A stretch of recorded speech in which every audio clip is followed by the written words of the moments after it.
Mesdames, Mesdemoiselles et Messieurs, bonjour et bienvenue à ce portail de notre site internet. Vous voyez juste à côté de moi les engins qui sont en train de travailler sur un ouvrage gigantesque qui est en fait le Centre international de la documentation de l'église kimbangiste. En fait, un centre de documentation, pourquoi? Parce que c'est un centre ou bien une construction, une architecture qui va incorporer en son sein différentes disciplines et différents secteurs culturels, dont le musée, une bibliothèque, que sais-je encore. Ce travail que vous voyez a été confié entre les mains de maître de Papa Médard, l'architecte en chef et l'architecte principal, et qui a reçu la mission de achever cet ouvrage d'ici le 25 mai 2016. C'est un véritable défi. Vous allez donc suivre tout à l'heure les interviews qu'il a données sur le plan, l'avant-projet, le projet et le coût estimé pour la réalisation de cet ouvrage.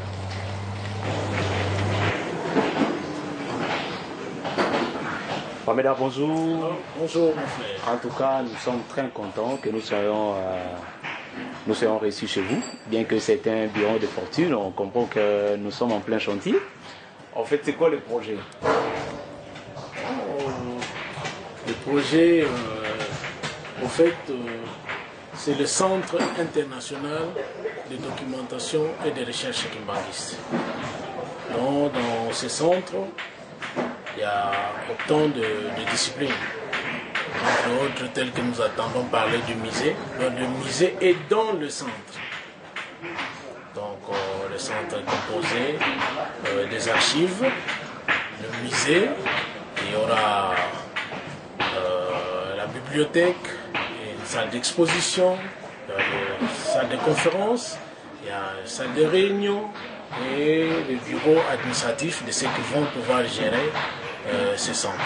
Donc, dans le centre, le musée est inclus dans ce centre. Très bien. Ici, c'est coulé un projet, mais est-ce que les travaux ont déjà commencé? Probablement, tel que vous voyez dans les images, là nous avons le plan de fondation parce qu'avant de passer à l'exécution, il y a des étapes des études. Dans la première phase, dans les images que vous voyez à travers le monde, il y a les différentes perspectives de ce centre. Et ça, c'était au niveau de l'avant-projet. Maintenant, on est passé à l'étape du projet d'exécution.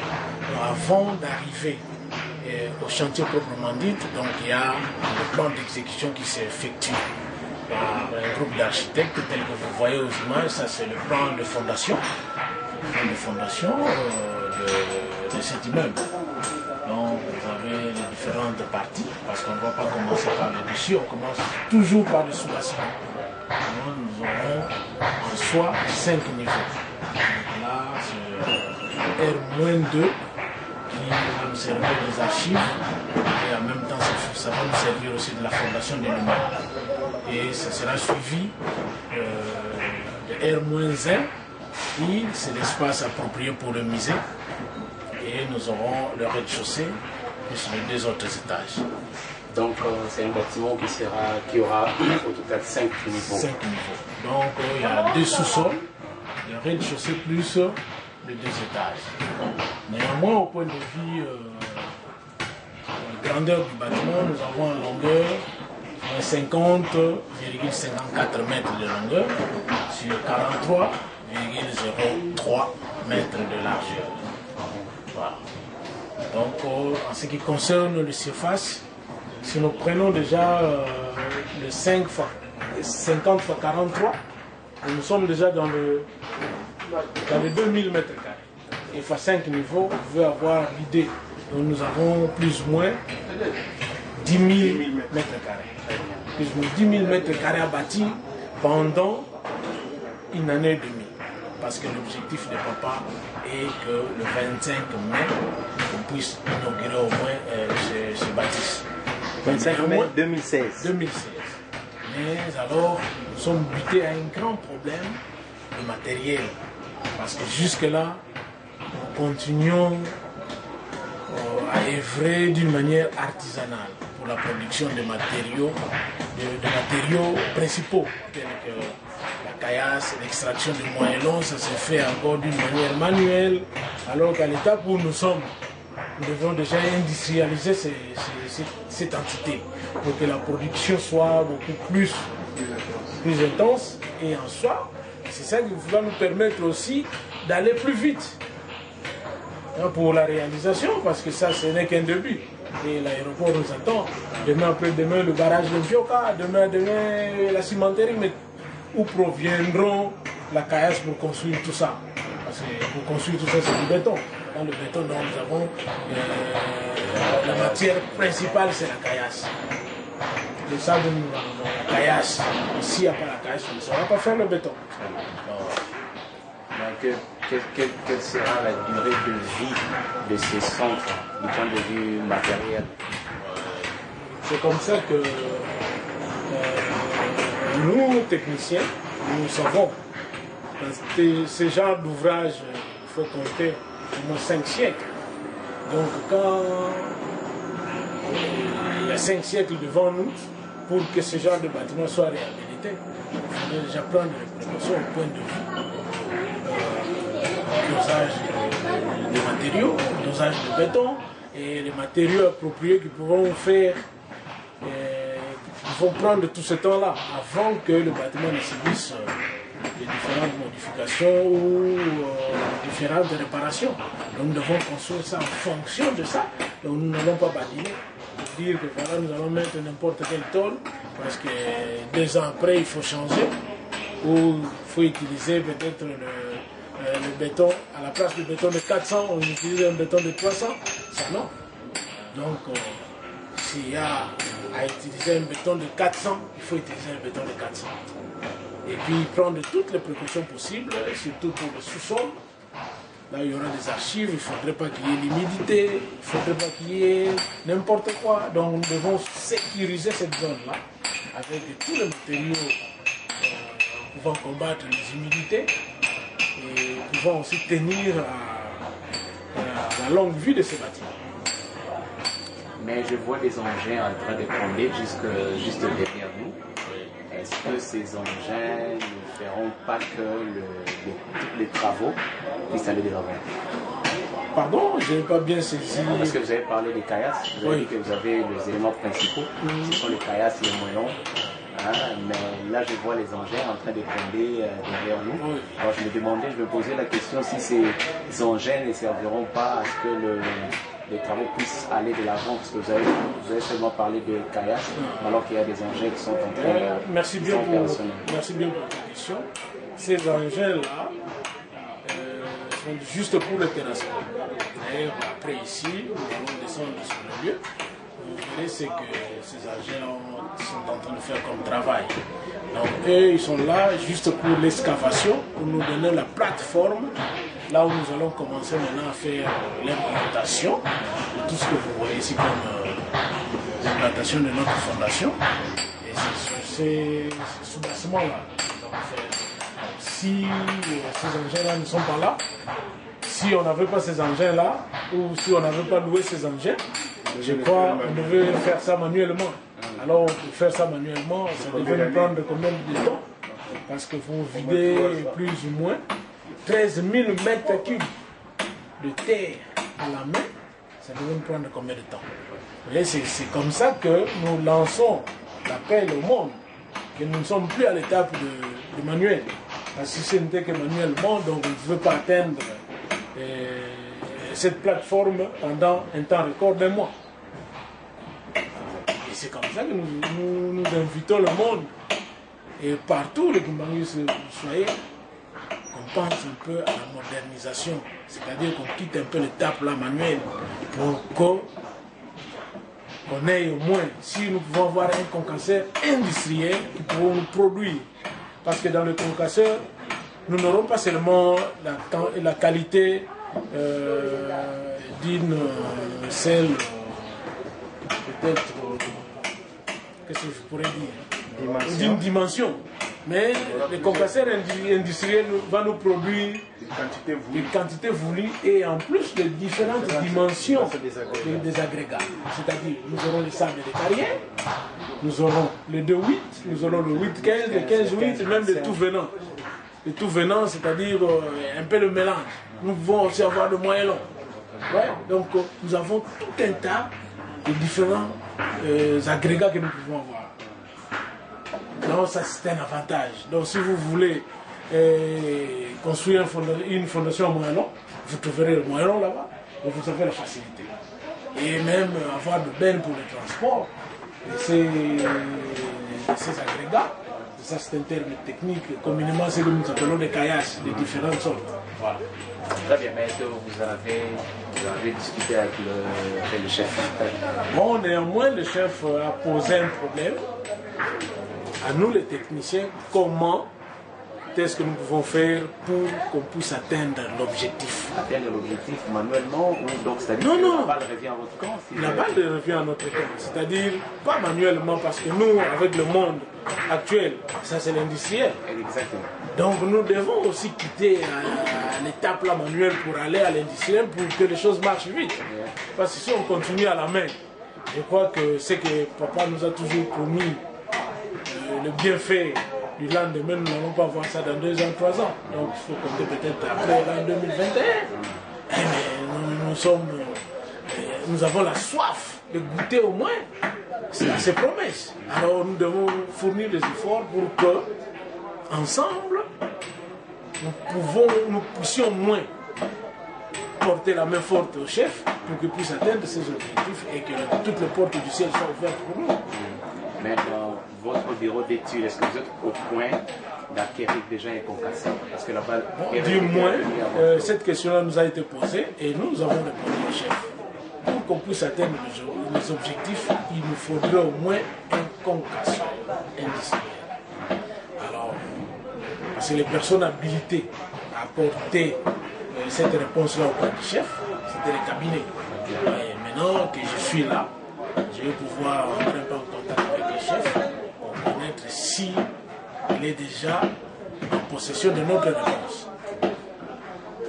S'il est en possession de notre réponse, voilà, et que nous aussi on n'a pas croisé les bras, de notre côté aussi on cherche des pistes, comment trouver ces concasseurs, comment avoir ces concasseurs, mais néanmoins avec le dialogue avec nos frères d'ici par là, du moins il y a déjà une piste.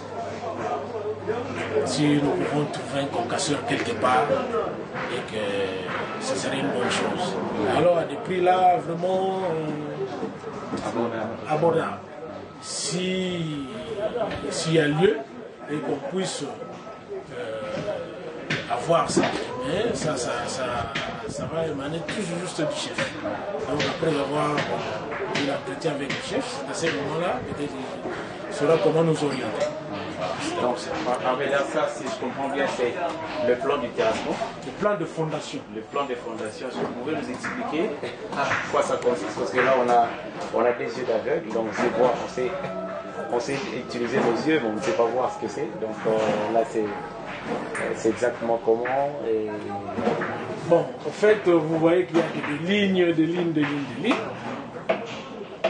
Or, toutes ces lignes que vous voyez, ce sont les axes qui vont pouvoir nous permettre à implanter les bâtiments.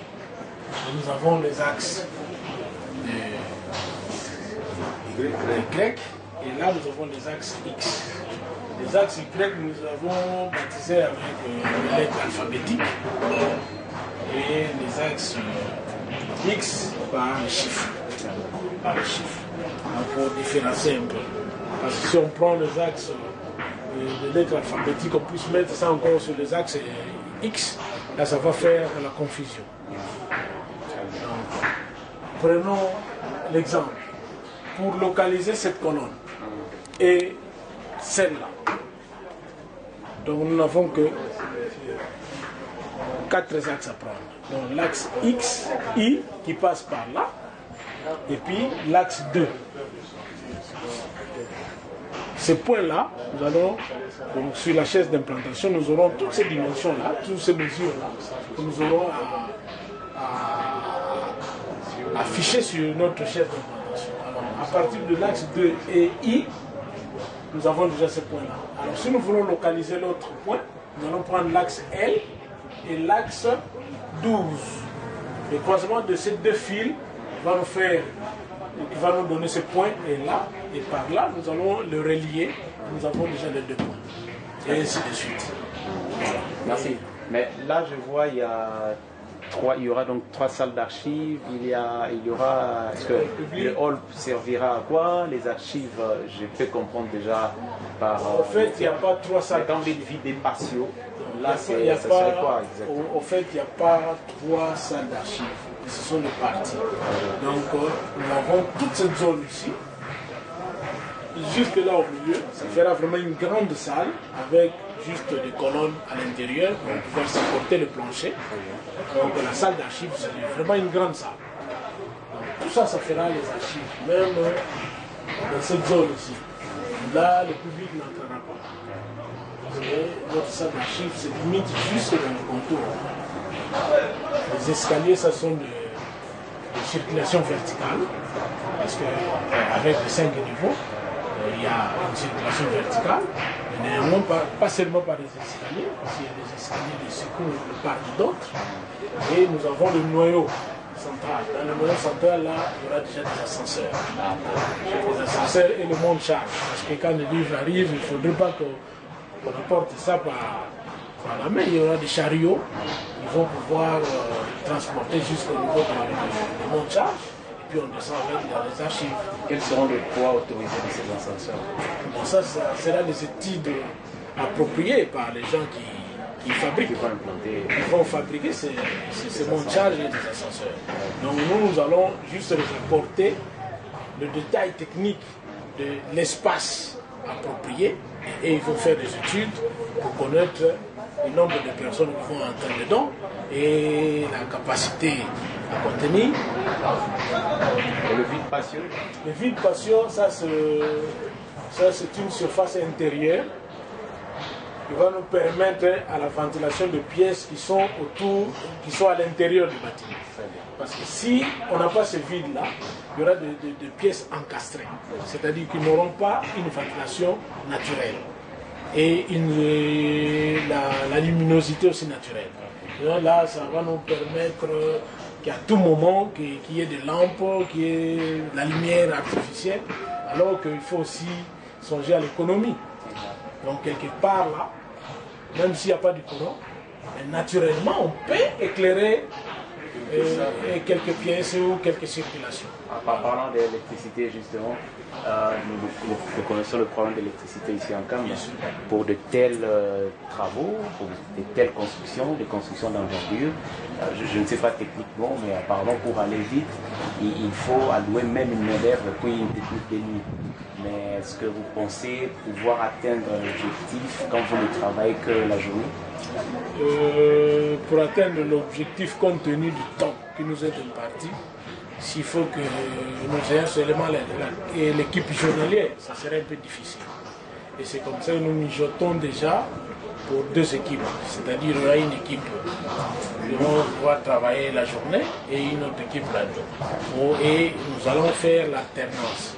Donc pendant un temps, ceux de la nuit passeront la journée et ceux de la journée passeront la nuit pour que la fatigue ne puisse pas les épuiser si rapidement. Donc le temps que ceux qui viendront la nuit, peut-être la journée, peuvent se reposer. Et ceux qui vont travailler la nuit vont se reposer la nuit. Et en ce qui concerne l'électricité, jusque-là, comme on n'a pas de courant approprié, peut-être nous allons travailler avec des groupes électrogènes qui vont nous permettre de travailler la nuit pour éclairer les chantiers et les différents matériels que nous aurons. Pouvoir nous permettre à aller de l'avant. Parce que même au niveau du sillage de bois, tout ça, nous n'allons pas continuer avec la scie à main. Donc nous avons déjà les équipements appropriés, les scies circulaires, il y a déjà il y a un arsenal déjà appropriés que nous avons acquis quelque part là. Et à un temps donné, nous verrons un véhicule qui va venir avec tout ça et nous allons chercher où installer pour que l'équipe de menuisiers puisse aussi travailler rapidement. Et même pour les ferrailleurs, il y a, je ne sais pas encore, parce que l'étude de calcul de structure est en train d'être effectuée. Et ils auront à nous déterminer les barres, donc les dimensions ou le diamètre de barres de fer que nous aurons utilisé. Même tous ces gens-là, l'équipe de ferrailleurs, ils ont déjà le matériel approprié pour le pliage de ces barres de fer. Peut-être s'il y a des barres de 20 ou au-delà de ça. Donc ils auront la facilité parce que nous avons déjà acquis le matériel approprié pour le pliage de toutes ces barres de fer. Donc ils n'auront pas vraiment à fournir des efforts musculaires, s'il faut le dire, mais il y a des appareils appropriés pour le pliage de toutes ces dimensions. Nous avons les bétonnières, nous avons les vibreurs, nous avons tout ça. Dans le béton, l'ouvrage n'aura pas un système là archaïque. Donc nous avons déjà des vibreurs à béton, nous avons des aiguilles vibrantes pour les colonnes, tout ça pour la dalle, il y aura vraiment tout est là. Merci Pamela, donc là je ne sais pas si vous pouvez nous orienter pour qu'on fasse, qu'on visite un peu le chantier. Merci bien. Mais j'aimerais que vous nous présentez rapidement l'équipe parce que je suis allé vite en besogne. Ah oui. Là, ça aussi c'est le plan fondation. Parce qu'il y a d'autres éléments qui peuvent s'échapper, mais là on peut récupérer ici. Et là nous avons les différents détails. Parce que sur le plan de fondation, il faut faire aussi les détails techniques. Là, nous avons pratiquement, ici, nous avons la zone d'ascenseur, nous avons le hall principal. Là, c'est en profil. Hein? Et en coupe. Donc, en coupe latérale pour voir les différents niveaux. Parce qu'ici, sur le vue en plan, vous ne saurez pas. Là, nous avons le R-1, -2, jusqu'à ce niveau ici. Les deux sous-sols. Les deux sous-sols sont là. Parce que le deuxième sous-sol est en mezzanine. Donc il y aura une dalle intermédiaire parce que le musée doit pouvoir contenir une très grande surface, compte tenu de l'histoire de l'église. Qui à travers le monde, il y a beaucoup de gens qui détiennent encore des éléments que nous aurons exposés ici. Alors c'est comme ça que nous avons vu avec un seul niveau, ça serait vraiment insuffisant. C'est comme ça qu'il y a une mezzanine à l'intérieur, donc ça fera le double de ces dimensions pour faire le musée. Et là, nous avons l'entrée pour le rez-de-chaussée. Ça, c'est le premier étage et le deuxième étage. Là, nous avons la cage technique pour les ascenseurs. Et ici, nous aurons une coupole vitrée qui va pouvoir faire entrer la lumière naturelle au hall, qui est un peu centré. Donc, les coupoles là, vous voyez, ça serait vitré et ça va nous faciliter à faire circuler la lumière naturelle. Là aussi, vous avez le détail de certains escaliers. Le petit dessin qui est là. Le petit dessin ici, ça c'est le plan de l'escalier ici. Ça c'est en vue en plan et là c'est en coupe. Et le mouvement là. Bon, ici peut-être le détail, ce serait un peu difficile, mais peut-être le caméraman peut vraiment rapprocher. Ici nous avons l'ascenseur qui est déjà au niveau le plus bas. Et quand on suit son câble qui monte jusqu'à la machine, et là il y a un contrepoids. À ce niveau ici, il y a un contrepoids.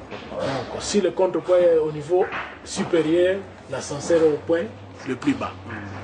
Et de l'autre côté, nous avons le contrepoids, et c'est comme ça que vous avez l'ascenseur au plus haut point. Parce que ça, c'est la salle de machine. Nous avons deux salles de machine. Comme vous venez de me poser la question, si je peux vous présenter l'équipe.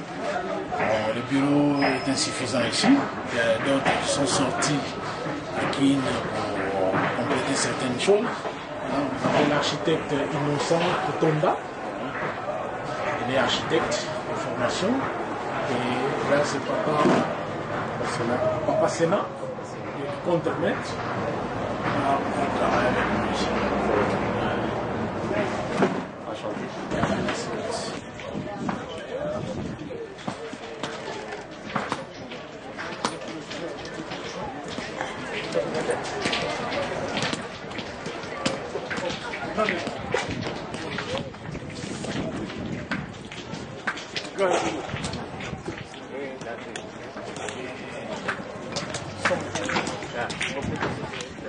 Donc c'est difficile à déconstruire. Nous avons Papa Dédé, un grand plombier, et il œuvre au niveau de l'Europe.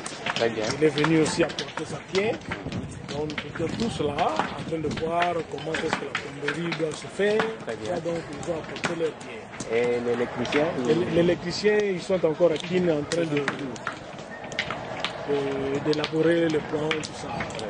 Parce qu'à l'étape où nous sommes, l'électricité ne va pas intervenir. Il faudrait que le bâtiment monte et c'est à ce moment-là que l'électricien va. Papa Donna, que vous connaissez très bien au niveau de l'église, c'est un grand bosseur.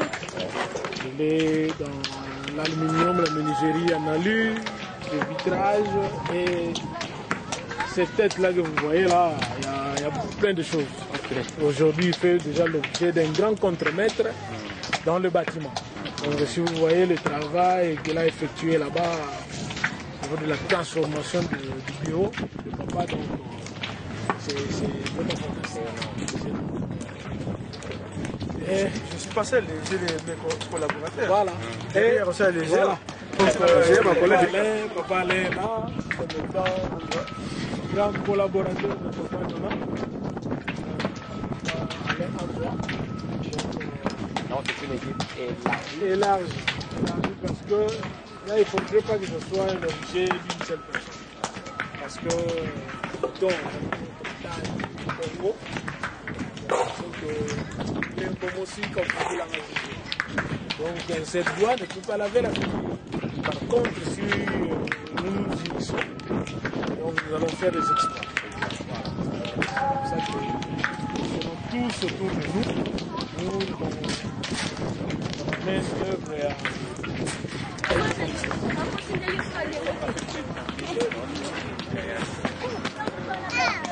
vraiment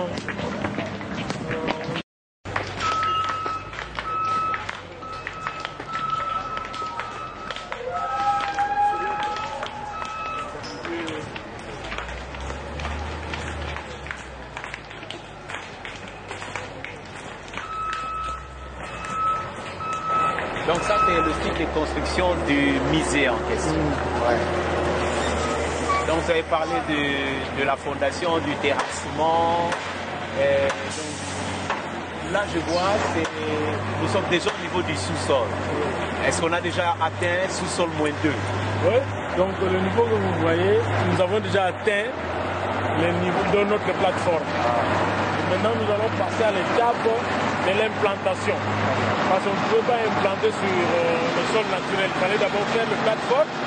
Comme nous avons notre plateforme maintenant, après l'excavation, la planification de tout ça, nous aurons à faire l'implantation. Donc nous passerons à l'étape de chaise d'implantation, tout ça. Et la deuxième étape sera maintenant le terrassement de fondation proprement dite. Okay. Après le terrassement, nous passerons maintenant à l'exécution de la fondation. Et après l'exécution de la fondation, là nous allons commencer maintenant à monter nos murs de soutènement de R+-2. Okay. En montant ce mur de soutènement, dès que nous serons au niveau du plancher, premier plancher, et là maintenant, nous allons encore faire la porte de terre, c'est-à-dire faire le remblai tout autour de notre bâtiment pour couvrir le R-2 qui sera notre sous-bassement. R-2 sera enfoui au sol. Et de là maintenant nous serons R-1 qui sera maintenant visible à partir du musée et ainsi de suite. Donc le plancher va au total jouer le rôle de la fondation R-2. C'est-à-dire les murs de soutènement feront l'objet de fondations qui vont pouvoir soutenir le bâtiment. Quelle est en fait la hauteur? Est-ce qu'on peut aller sur Donc vous voyez ces deux papas, à partir de ce niveau-là, jusqu'au bas fond, nous avons au moins 9 mètres 60. 9 mètres 60 de hauteur. Et l'eau, est-ce qu'on a déjà atteint le... Ou bien on va continuer à creuser? Non, on a déjà atteint le niveau du sol, mais maintenant, ce qui nous reste à creuser, c'est la fondation proprement dite. La fondation proprement dite, nous allons descendre, mais pas sur toute la surface. Donc nous aurons à faire le terrassement juste de fondation, qui ne va pas nous dépasser 1 mètre de profondeur. Plus la hauteur de R-2, c'est ce qui fera que nous serons plus ou moins dans les 4 mètres et quelques, feront l'objet de notre fondation. 9 mètres 60.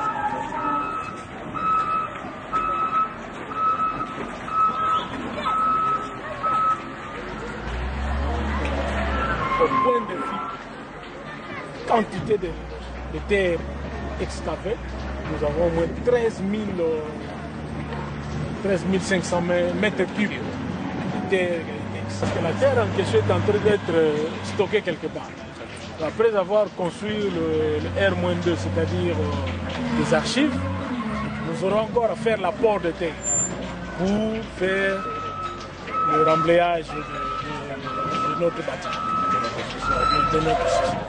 À ce moment-là, nous aurons le plateau de part et d'autre pour le parking et même avoir une rampe d'accès pour que le véhicule ont servi du transport du corps de Papa Simon Kimbangu, le corps de 3 papas, les voitures avec lesquelles ils ont circulé avec, seront plus exposés un jour, ça sera à l'intérieur de la.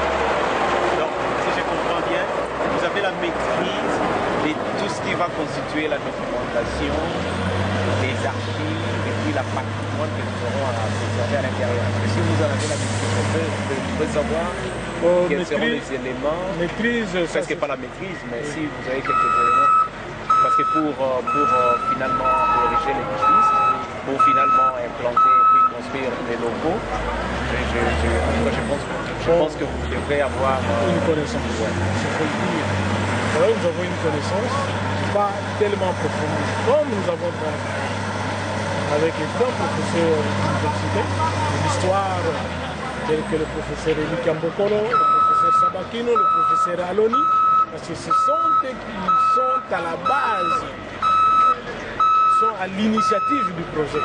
Ils ont soumis les choses spirituelles comme dans l'église, il y a eu déjà un projet d'un musée, c'était tombé entre les bonnes mains.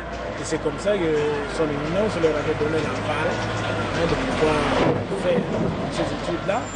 Ce sont eux au moins qui ont la capacité, qui ont la maîtrise des archives, de tout ce qu'on va loger ici.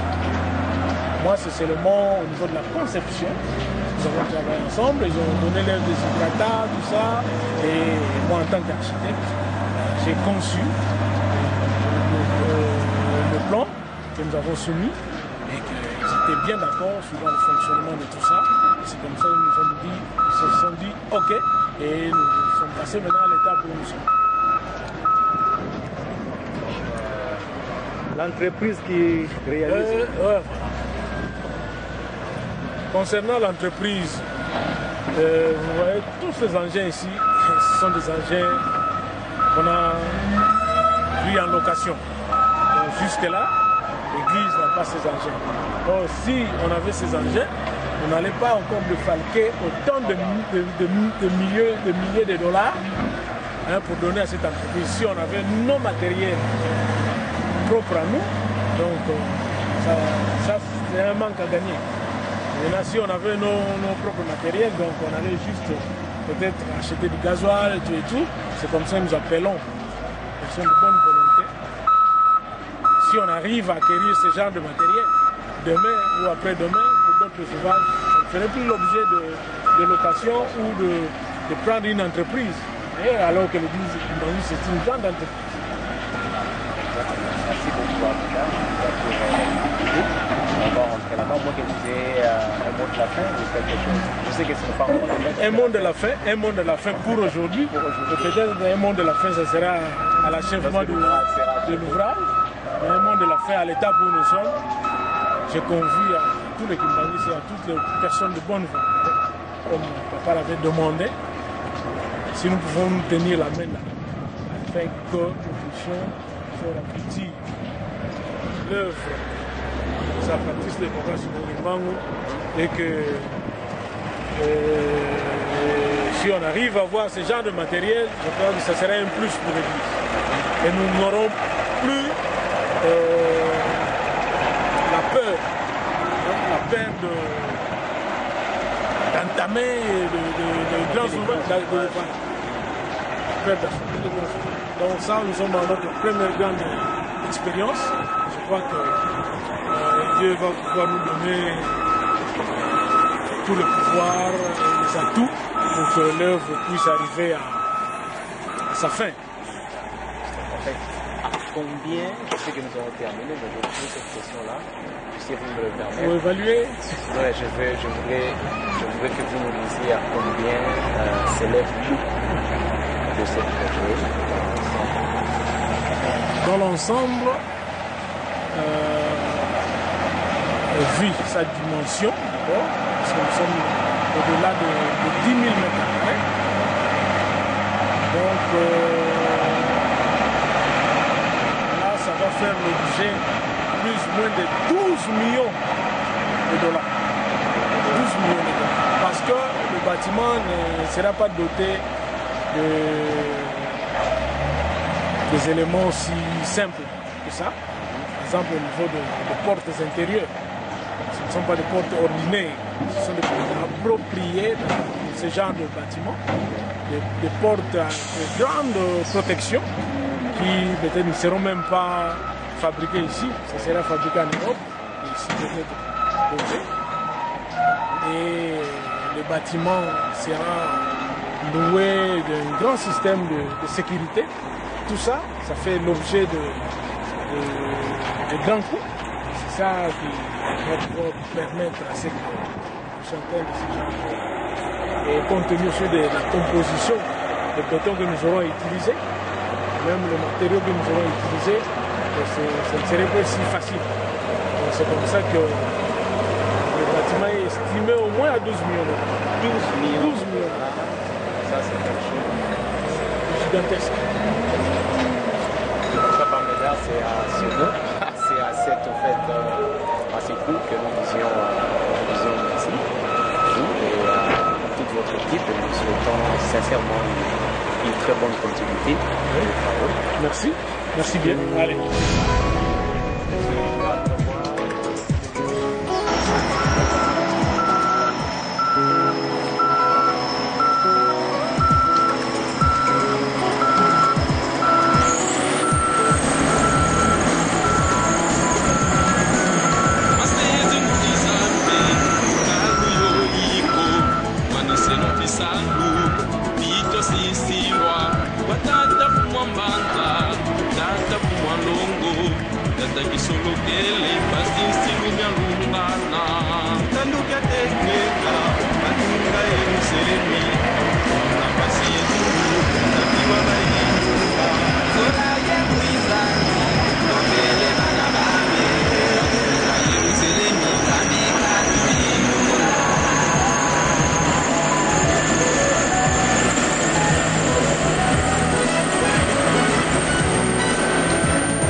détails qu'ils nous ont fournis et la présentation des projets et de l'ouvrage que vous voyez juste derrière moi. Il y a encore à dire. Y aurait-il quelque chose à dire? Je ne pense pas. Dit-on, un peuple sans âme, c'est un peuple qui serait un peuple sans patrimoine, c'est un peuple qui n'existe pas. Vous avez bien suivi avec moi. Pour le reste, je vous dis au revoir.